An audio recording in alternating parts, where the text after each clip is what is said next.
story. Joining me live now is Liberal Senator and Chair of the Joint Parliamentary Committee on Intelligence and Security, James Paterson. Good to see you. Thanks so much for your time. First of all, as we go into an election campaign, as candidates are pre-selected, how worried should we be? Good morning, Laura. Look, these are very serious challenges. The ASIO Director General, Mike Burgess, has said that foreign espionage and interference is now supplanted terrorism as our principal security concern. That means it takes up more time and resources of ASIO and other national security agencies than ever before, and it is a very real threat. He talked about one particular plot that was successfully disrupted by ASIO, but I've no doubt that there are foreign intelligence services right now today currently planning other ways to try and intervene in our democracy. Is China targeting the Labor Party specifically, do you think? Laura, it's not my role as Intelligence Committee Chair to declassify live on your program classified intelligence. It wouldn't be appropriate for me to comment on that directly.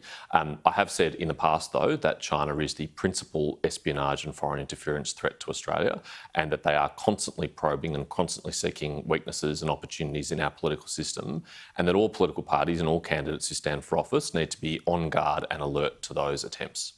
So do we know that perhaps this has been successful in the past? I mean, it's hard to tell, isn't it? Would you be concerned about any sympathetic MPs or senators in Parliament? What I can talk about, Laura, is things that are already on the public record and out there, and probably the biggest wake-up call the Australian political system had was the Sam Dastyari affair a few years ago, where a Chinese political donor, Wang Zhengmo, succeeded in influencing Sam Dastyari to the extent to which Sam did a joint press conference with him at the Commonwealth Parliamentary offices in Sydney, standing in front of the Australian coat of arms, and Sam articulated the Chinese government's position on the South China Sea, not the Australian government's position on the South China Sea.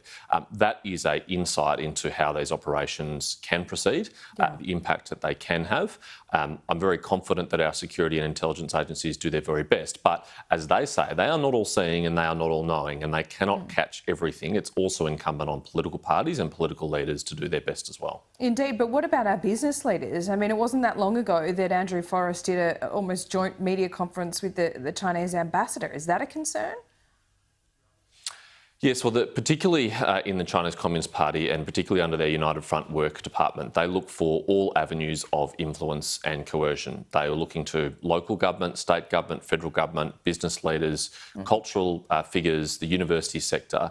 And yes, it is absolutely a concern when people of influence and people of stature in our community effectively get co-opted by foreign governments to articulate their arguments for us in Australia. The problem with that, of course, is that these people have credibility that they wouldn't otherwise have, that a foreign government wouldn't have. If a Chinese diplomat stood up and said these things, it could be dismissed out of hand. But if an Australian businessman stood up and articulated their arguments on their behalf, it masks the ultimate influence there. That's the reason why the Foreign Influence Transparency Scheme was introduced. It's why we toughened up our foreign espionage and foreign interference legislation. But I think there's more work to be done in that space, and the Intelligence Committee is currently reviewing the FIT scheme. It's very clear that the Liberal Party, the government, sees the economy and intelligence and security as their strong campaign points going into an election. Why shouldn't this be seen as something that your government, that you are talking up because it might help you at the election? Well, I think Australians do trust the Liberal and National parties on those issues because we have a long record of delivering on those issues.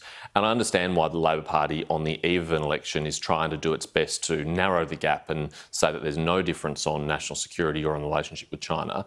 But you don't require a very long memory to go back and look out through just this term, for example, the many instances where Labor leaders, shadow ministers and senior MPs have sought to take political advantage from the deteriorating relationship with China. For example, on Insiders last year, Richard Marles said that there would be closer relations between China and Australia under the Labor Party because they would do diplomacy better.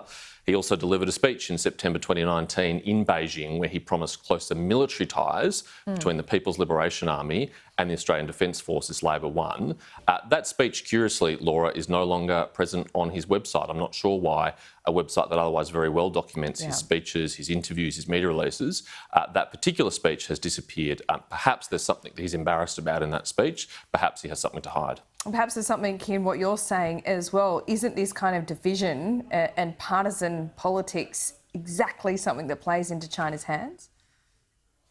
Laura, over the last 5 years, I've worked very hard to establish as strong as possible bipartisan consensus on these issues, informally through the infamous Wolverines grouping, more formally through the Interparliamentary Alliance on China, where I work very closely with Labor MPs, and in my role in the Parliamentary Joint Committee on Intelligence and Security, where I work very closely with the Deputy Chair from the Labor Party and the Shadow Ministers from the Labor Party, and we have achieved some important bipartisan gains, and I do absolutely acknowledge the Labor Party has supported some very important legislation on a bipartisan basis through the Parliament. Yeah. But I'm not going to lie, and I'm not going to mislead the Australian people that we have always been on the same page, and that the Labor Party is as committed as the Liberal Party has been, as demonstrated as been, in its willingness to stand up to China's government coercion and tactics. I mean, Madeleine King, the Shadow Minister for Trade, has spent the last couple of years until recently, which has gone very quiet, attacking the government and blaming the Australian government for the deterioration of our trading relationship with China.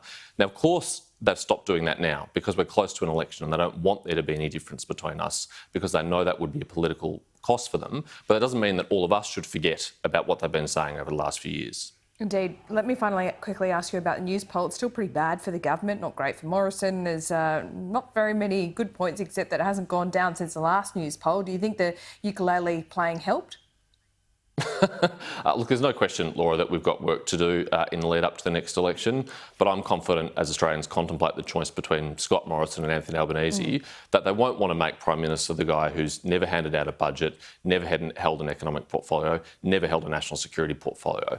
They're going to want to stick with the Prime Minister who has navigated Australia through a very difficult period, and we're entering into even more uncertain waters. This is the most uncertain geopolitical environment in a generation. But how can you be and I'd much rather daggy continuity. dad and have a safe hand on national security? Scott Morrison's a very clever man. He's able to walk and chew gum at the same time. He can both play a ukulele and chair the National Security Committee of Cabinet and make decisions like investing $270 billion in new defence capability over the next decade, standing up for Australia's national interests and values on the international stage. All right, thanks so much, James Paterson. We'll speak soon. Thanks, Laura.